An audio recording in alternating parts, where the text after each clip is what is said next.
നമസ്കാരം. കടുത്ത ന്യൂമോണിയയും ശ്വാസകോശ അണുബാധയും ബാധിച്ച അതീവ ഗുരുതരാവസ്ഥയിൽ തുടരുകയാണ് ഫ്രാൻസിസ് മാർപ്പാപ്പ.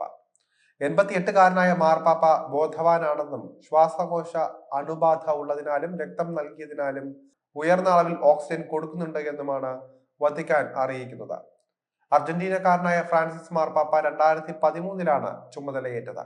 മാർപ്പാപ്പയുടെ ആരോഗ്യനില പുറത്തു വന്നതിന് പിന്നാലെ ചർച്ചയാകുന്നത് ഗുരുതരമായ അസുഖം മൂലം ഒരു മാർപ്പാപ്പയ്ക്ക് തന്റെ ചുമതലകൾ നിറവേറ്റാൻ കഴിയാതെ വരുമ്പോൾ അല്ലെങ്കിൽ മരണം സംഭവിക്കുമ്പോൾ വത്തിക്കാന്റെ പ്രോട്ടോകോളുകൾ എങ്ങനെയായിരിക്കും എന്നതാണ്.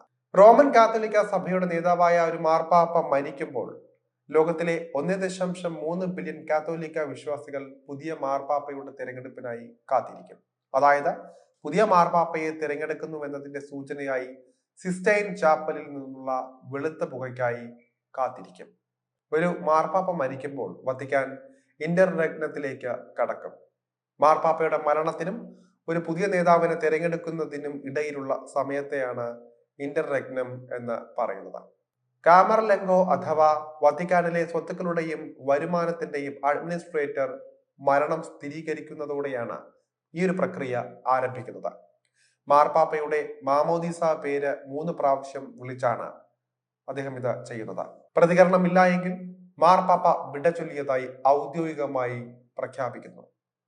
1963 മുൻപ് മാർപ്പാപ്പയുടെ നെറ്റിയിൽ തട്ടാൻ ഒരു ചെറിയ വെള്ളി ചുറ്റിക ഉപയോഗിച്ചിരുന്നു. എന്നാൽ 1963 ശേഷം ഈ രീതി അവസാനിപ്പിക്കുകയായിരുന്നു. പിന്നീട് വത്തിക്കാൻ ഔദ്യോഗിക മാധ്യമങ്ങളിലൂടെ മരണവാർത്ത ലോകത്തെ അറിയിക്കുന്നു. ലോകമെമ്പാടുമുള്ള പള്ളികൾ വിലാപത്തിൽ മണി മുഴക്കുകയും ചെയ്യാറുണ്ട്. അതാണ് ഒരു പതിവായിട്ടുള്ളത്. ഇതിന്റെ മറ്റു പ്രക്രിയകൾ എങ്ങനെയാണെന്ന് നോക്കാം. മാർപ്പാപ്പയുടെ അധികാര ചിഹ്നമായ മോതിരവും മുദ്രയും നശിപ്പിക്കുന്നു. സഭയെയും പൊതുജനങ്ങളെയും ഇക്കാര്യം അറിയിക്കുന്നു. ശവസംസ്കാരവും വിലാപ കാലയളവും പ്രഖ്യാപിക്കുന്നു. മാർപ്പാപ്പയുടെ പരിവർത്തനത്തെ നിയന്ത്രിക്കുന്ന യൂണിവേഴ്സി ഡോമിനിസി ഗ്രേഗിസ് ഭരണഘടനയെ അനുസരിച്ച മാർപ്പാപ്പയുടെ സംസ്കാരം അദ്ദേഹത്തിന്റെ മരണശേഷം 4 മുതൽ 6 ദിവസങ്ങൾക്കിടയിലായിരിക്കണമെന്ന് പറയുന്നു. തുടർന്ന് സഭ 9 ദിവസത്തെ ദുഃഖാചരണം ആചരിക്കുന്നു. പോപ്പിനെ സാധാരണയായി സെന്റ് പീറ്റേഴ്സ് ബസിലിക്കയിലാണ് അടക്കം ചെയ്യുന്നത്.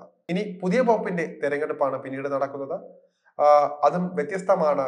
അതിന്റെ കാര്യങ്ങളെല്ലാം തന്നെ നടക്കുന്നത് മാർപ്പാപ്പയുടെ മരണശേഷം 15-നും 20-നും ദിവസങ്ങൾക്കിടയിൽ മാർപ്പാപ്പ കോൺക്ലേവ് ആരംഭിക്കുന്നു. 80 വയസ്സിന് താഴെയുള്ള കർദിനാൾമാർ ഈ പുരാതനവും രഹസ്യവുമായ പ്രക്രിയയ്ക്കായി വത്തിക്കാനിൽ ഒത്തുകൂടുന്നു.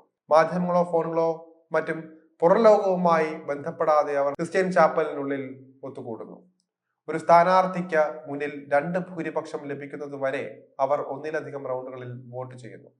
ഓരോ വോട്ടിനും ശേഷവും ബാലറ്റുകൾ കത്തിക്കുന്നു.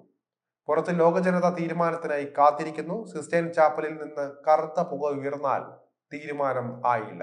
വെളുത്ത പുക ഉയർന്നാൽ പുതിയ മാർപ്പാപ്പയെ തിരഞ്ഞെടുത്തു എന്നാണ് ഒരു രീതിയായിട്ടുള്ളത്. പിന്നീട് സീനിയർ കർദിനാൾ ഡീക്കൻ സെന്റ് പീറ്റേഴ്സ് ബസിലിക്കയുടെ മഹത്തായ ബാൽക്കണിയിലേക്ക് കാലെടുത്ത് വച്ച ആകാംക്ഷയോടെ കാത്തിരിക്കുന്ന ജനക്കൂട്ടത്തോട് പ്രഖ്യാപിക്കുന്നു, ഹാബെമസ് പാപം. ലാറ്റിൻ ഭാഷയിൽ ഞങ്ങൾക്ക് ഒരു മാർപ്പാപ്പയുണ്ട് എന്നാണ് അതിനർത്ഥം വരുന്നത്. ഇതിന് പിന്നാലെ പുതുതായി തിരഞ്ഞെടുക്കപ്പെട്ട മാർപ്പാപ്പ കാത്തോലിക്ക സഭയുടെ നേതാവ് എന്ന നിലയിൽ സെന്റ് പീറ്റേഴ്സ് സ്ക്വയറിൽ തടിച്ചുകൂടിയ വിശ്വാസികളെ അഭിവാദ്യം ചെയ്യുന്നു.